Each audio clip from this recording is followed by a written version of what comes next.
Okay, I'm here on the farm about to do a session as the sun rockets towards the horizon. Don't have a lot of time left. I want to chat to you about two shoes, which I haven't worn yet, which I will wear today, from Kiprun, French brand under the blanket of Decathlon. They're known for their kind of budget gear, shoes, kit. And yeah, they don't have a whole lot of recognition here in Australia, so I wanted to see whether the gear that they have on offer for some great price points is worth picking up. So I got in contact with Decathlon, Kiprun, and they very kindly sent me over these two shoes, the KS900-2, which is a higher cushion daily trainer, and then the KD900X2, which is a racing shoe, carbon plated, what feels like a Piba foam, a little bit more flexible, both coming in for a great price point, 150, 170. Pretty much I just want to show you whether there is some budget models in the Australian market which could be worth picking up. I often discuss Chinese shoes and sometimes the price point can be even better than that, but there is the barrier of the fact that they are international, buying off a foreign website. A little bit tricky to do, but we could have a solid option sitting amongst us without us even knowing about it. So I'm going to wear this for a 2K warm-up and cool down, and then I've got a 3x2K workout alternating, so one slower, one faster, one slower again. Gonna hope for 330, 320, 330, rest of about a minute standing around. And yeah, by the end, hopefully I should be able to give you at least a snippet of what these shoes feel like to run in. I'm gonna get into my warm-up quite quickly. Sun is going down super fast, and I'll chat about what I thought about this one while I lace up this shoe, and then at the end of the session, I should be able to give you some thoughts on this carbon plated racer as well. They also sent me this really nice singlet, which I think looks fantastic. Awesome colorway. I also think that this colorway, well, this one does look pretty good, but this colorway especially looks brilliant. So yeah, I really appreciate that from Decathlon. Going to give these shoes a quick go. I know that Kiprun and Decathlon are a lot more popular in the UK. I think a lot more accepted, people kind of more exposed to it. But here in Australia, we're quite loyal to the big brands, the more established ones. Everyone's got an Asics Kayano, or they got a Nike Pegasus. You don't really see people going for the more niche brands, and you don't really see them trusting them if they are on the more budget side of things, which is a bit of a shame really, because there is some solid options out there, which just need a few people to find out about it and spread the word. Got a very stretchy mesh up in the forefoot, which I always love on a higher cushion daily trainer. Feels a bit like the Magnify Nitro, the original, in the upper. You got that kind of stretch up above your toes. Maybe fits a little bit long. I have gone for a size US 10 EU 44. So fitting a little bit longer than that, but width-wise, we're looking pretty on point. Feels like we've got a pretty standard EVA foam here as well. They're calling it their M foam. In terms of stack height, I reckon we're looking close to 35, 36. I don't reckon we're at the 40 mark. There's a fair bit of midsole sidewalls going on here. I weighed these before. This is coming in at 310 grams in my men's size 10. That one there, I think is closer to the 200 gram mark. Can't quite remember. Okay, 2K warm up. I'll be right back. Okay, back from the warm up. This is a nice, simple, high cushion trainer. It's nothing special. I'm not going to pretend like this is the second coming of the Evo SL.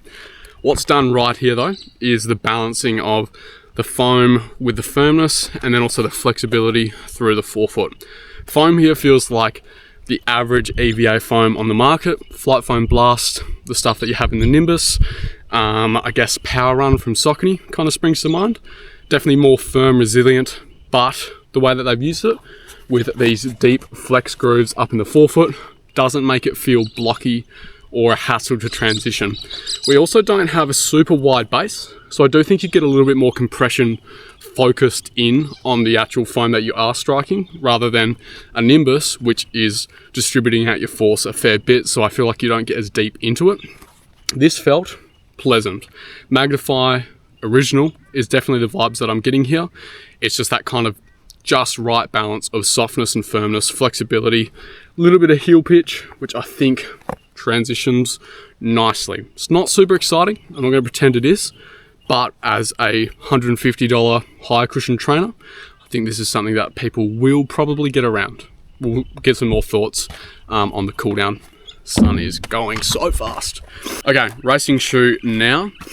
Very light, I reckon we got about 36mm of stack in the heel, and I would suspect an 8mm drop, not having checked the specs just yet. Fit is long.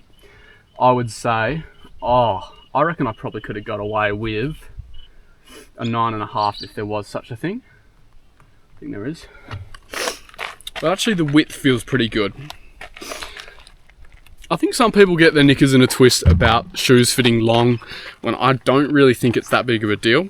Like, sure, if a shoe is squeezing the heck out of your midfoot, cutting off circulation, that is a bit of a deal breaker.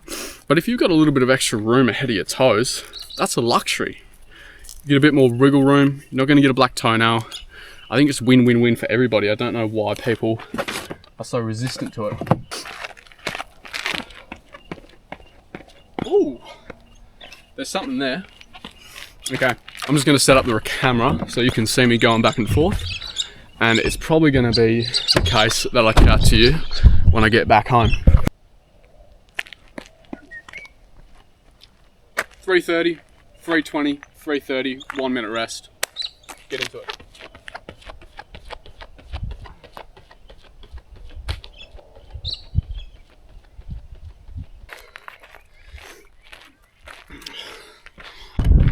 Very, very good. Actually very surprised. Punchy, explosive. This is not worth 170, this is worth more.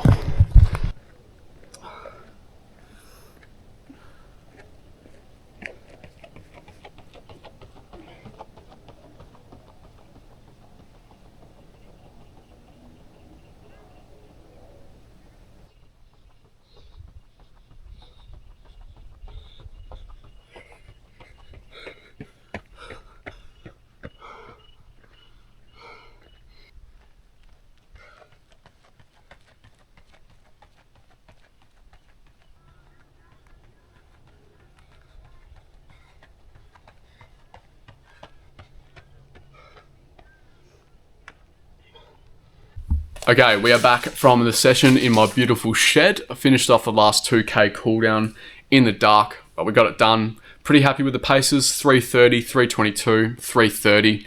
Felt reasonable for the 3:30s, but I would say that I'm not super happy with how hard the 3:22 felt, especially given my past performances in other race distances. It just feels like I'm not making the improvements that I would like to be, which I think is probably down to a bit of inconsistency in training, interrupted by exams, skipping on some strength sessions where I probably shouldn't be, getting sick, going to Indonesia. It's all just kind of interrupting things just as I'm starting to get momentum, which is mostly on me. Some of it's uncontrollable, but doing these kind of B+ sessions is probably going to be the way to fix it. So yeah, we're just going to keep on grinding along.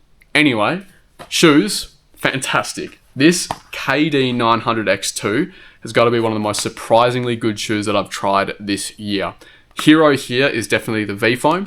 This PEBA, I'm not sure what they've actually done to it, but this PEBA of some sort has got to be one of the most energetic, explosive feeling compounds that I've tried recently. And the combination with a more flexible rocker gives a very nimble, snappy, punchy, explosive ride, which I was just not expecting out of a shoe of this price point. And that's coming from someone who wears a lot of Chinese shoes, which come through for $110, $120. But even then, to have a shoe of this price point perform like this, it really did catch me off guard.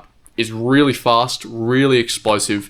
You don't even really use the entirety of the rocker because you just bounce off that front section of foam. And I do think for once, I felt that sensation of the plate bending and then snapping, almost adding a little bit to the ride, which is not really a sensation that I believed in before this. The only other time that I've really felt the plate get involved was when I tried on the Brooks Hyperion Elite 5, which is about to release in the office. Tried that one on and I felt like I could feel the plate kind of adding to what I was doing in the foam. And I did get that sensation here. So flexible plate, really bouncy foam, simple geometry, leaves a bit more foam up front, which I want to point out as well. A lot of racing shoes have a really aggressive rocker, which is great. It does give you that kind of forward tipping motion, but if you are striking quite far up front, hitting some harder paces, I do think sometimes you can miss out on a bit of the foam at toe off, which is a sensation I sometimes get with Saucony shoes, the Endorphin Pro 4.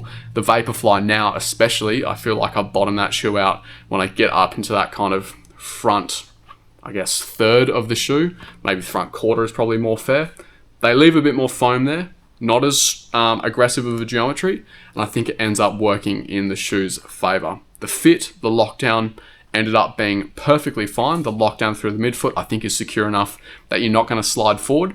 If I was given my opportunity again, I would still go with a size 10. So I think if you're allergic to extra room up front of the toes, this is probably not going to be one to go for. But if you're happy with it, I think the fit is going to be perfectly fine. And then on the outsole, what I think is a CPU or GPU rubber. I don't actually know what those terms mean, but I know that they mean this kind of softer, more translucent looking material, and it has worked nicely. Grippy, silent underfoot, everything that I need from a racing shoe.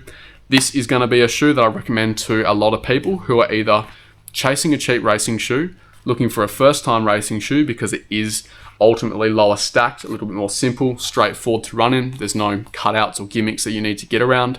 It is just going to be more approachable. Or if you're just looking for a fantastic budget speed trainer as well to add into your rotation to hit some of those harder paces with confidence. Fantastic, fantastic foam. Not really sure what it is. I probably shouldn't smell it when I've worn it, but it doesn't smell like anything that I've tried before. It doesn't feel like anything either. That's probably the better descriptor. You know, some foams like Hoka's Piba feels like On's Piba, which feels like New Balance's Piba. And then I guess Light Strike Pro feels like the new Power Run, what's it called? Oh, the Incredi Run foam. Some passing similarities there because they're both TPEEs. And then Power Run HG feels a little bit like the Flight Foam Blast Plus from ASICS. So there does seem to be those kind of foams where you can kind of work out what's going on here. With this foam, the V foam, I'm actually clueless of what they've done to it. Maybe they've injected it with nitrogen. It does have that kind of bluish silvery tinge to it. It's a little bit shiny as well.